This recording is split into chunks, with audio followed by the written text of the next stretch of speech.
Hey friends, this is Dr. Alduan Tartt, Christian psychologist. As you know, I've been doing a lot of videos about grief and loss and loneliness, and so far I focused with the loneliness piece on people who are single. But we haven't really talked about the 60% of people that are in married relationships that report feeling lonely. You feel lonely in your relationship. You feel like you're just going through the motions. I want to break down 5 red flags that you're in a dysfunctional relationship, because one of the things that we don't talk about is that there are people out there who are unnecessarily lonely because they keep picking dysfunctional partners, or they're bringing dysfunction to the relationship, or they're partnering with someone who's dysfunctional. And I want to break you free of that so you can have a chance for your relationship to work, because there are people out there that are thinking, I don't have a problem getting into a relationship, but if I didn't have bad luck, I'd have none. Every man I get is dysfunctional. Every woman I date is dysfunctional. The relationships just don't work out for me.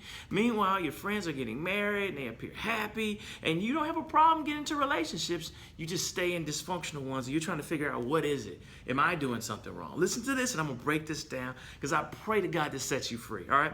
So this is based on an article that was done in Psychology Today, the June edition, by a psychologist by the name of Dr. John Kim. Okay, this article is red flags, 5 signs that you are in a dysfunctional relationship. All right, number 1, you don't feel like you.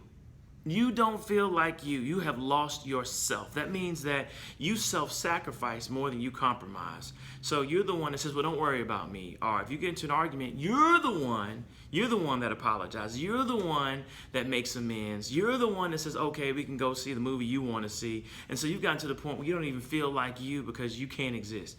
All right. And a good sign of that is if you're doing worse in the relationship than you were when you were single. Your friends see it, your family see it. You're more stressed. Your blood pressure is up. You're gaining weight. You're just not taking care of yourself. You look worse in the relationship than you did when you were single. All right. Number 2, you will constantly feel like you have to prove your worth. You feel like you have to prove. So it's bad enough that you don't feel like you, and you feel like, okay, I don't really exist in this relationship. But now you have to prove that you should get these things. All right. So relationships are the one place where you should not have to prove yourself. It's the place for you to feel validated. Someone tells you they love you, they care about you, they need you. All right. So how can you tell? All right. If you're having to constantly prove your worth, I'm gonna give you these tips. 1, your ideas are often shot down. 2, your partner does not support your dreams. You're supporting theirs, but don't even ask about yours. Or if you talk about it, they don't support them. They don't put any effort and energy into your dreams. It's a one-sided love affair. You rarely get to talk about yourself. Even when you talk about yourself, they start talking about what they have going on, or they're on their phone, or they're too busy. Meanwhile, you spent 30 minutes listening to his or her dreams. All right? Your partner says they hear you, but they don't behave like it. So you say you want to go on a date, but they don't plan it. You say you want to go on vacation and celebrate anniversaries. Those things are important to you. But when the anniversary comes up, they act like, oh, what's the big deal? All right? So they hear you, but they don't respond. And then you feel invisible. You feel invisible. You're saying things, you just wonder, do you even see me? Do you even feel me? Do you even understand what I need? Okay? That's constantly trying to prove yourself. All right? Number three, the third red flag. You feel like you're witnessing a relationship instead of being in one. And what that means is that you're letting life happen to you versus being an active co-participant in it. And I want to drill down on this for a little bit, because I see this often in my practice. This is where you make a decision that for the good of the relationship, you're just going to stop having needs. Now, it's not something that you do consciously. It's not something that you're proud of, but you have been beaten down to the point that the only way to maintain this marriage or maintain this relationship is you just decide, I'm just going to forget that I need to go on dates. I'm just going to give up the fact that, what I'm saying is right. We need to be more financially responsible and save towards retirement, or do this or do that. And you die to self. You don't even exist in a relationship, okay? Now, partly that happens is because you're most likely dating someone who's selfish.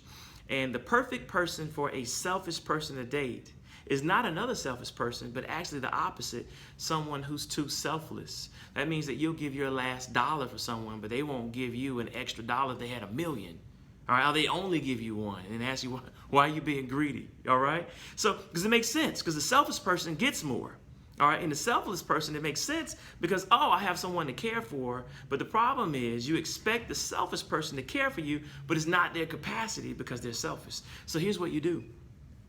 You have to show up to the relationship. You have to stop disappearing. You have to stop doing disappearing acts. You have to actually flow towards conflict. You have to have what I call necessary conflict. And so there's a me and then there's a you. You don't want to go on dates because you don't feel it's necessary because you say you love me, but you don't feel the need to show it. And I need to feel love. It needs to be an action. It needs to be a verb. So we're going to have a little bit of conflict so I don't have to disappear, so that we have a real relationship with two people and we have the necessary conflict so that we can have a positive relationship. Does that make sense? And what we know about wives and women is that they have a more accurate ability to gauge the temperature or the rating of the relationship, meaning that when they complain, it's because there's a real problem. And that's why men, especially married men, will tell you, happy wife, happy life. If my wife brings up something, even though I may not like it, all right, I need to do it. I need to do it because she sees a problem. So yes, we need to go on vacation. We haven't been on one in a year. Hey, yes, I do need to take care of the yard because we have a birthday party coming up and people, you know, whatever it is they mention, most times, or you know, we do need to rest, or we do need to have a weekend just to ourselves, or we do need to go to dinner. All right. So whatever she's recommending, I have to listen to if I believe that God created woman to help man. And it says that in Genesis. God says it's not good for man to be alone, so I will create for him a helper. That helper is supposed to help you to be a better man, a better husband, a better father, and that's what they do. So that means that you have to show up to the relationship and stop disappearing. All right. Number 4, you break up with you. You break up with you. So this is where, like I talked about, you intentionally kill your dreams for the good of the relationship, and you just stop living. And that's when depression comes in, and that's where loneliness comes in, because you feel like you're just in this all by yourself and you're just floating. And so you break up to what you need. So it's a double death. Not only is the relationship not fulfilling, but then you stop even requiring your needs to be met. And that's the only way you can stay in, is to stay numb. Because if you had feelings, you'd be mad or sad all the time.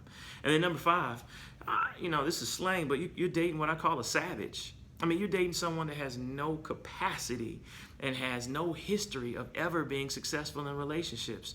The only reason you're talking to them is because they approached you. All right, they can relate to your pain. But when you sit back and look at it in their capacity to be a helper, to be selfless, to anticipate your needs, to make you happy, to play their position second, to be a man and let your woman be the star and you know, and support her dreams while you just taking care of the kids, holding down the home, doing what you're supposed to do at work, but letting her go off and do what she needs to do because you take turns. All right, but if you're not dating someone that has the capacity to compromise, you have no chance, and you're gonna feel lonely, and you're gonna be stuck in a relationship where you can be dating another man or another woman that has capacity versus wasting your time. Okay, so I'm not gonna preach. I think you've gotten enough. My name is Dr. Tartt. You know, I wish I had a teacup so I could say, get out, just like the movie, get out of those toxic relationships, or at least, because I'm not here to tell you to get out of a relationship that God told you to be in, at least go into counseling and sit down and say, all right, we need to rework some things. I need to exist in this relationship. I need to have this necessary conflict that builds us up to a better relationship versus breaking us down. I'm Dr. Tartt. Those are the 5 red flags that you're in a dysfunctional relationship. Take care, and God bless.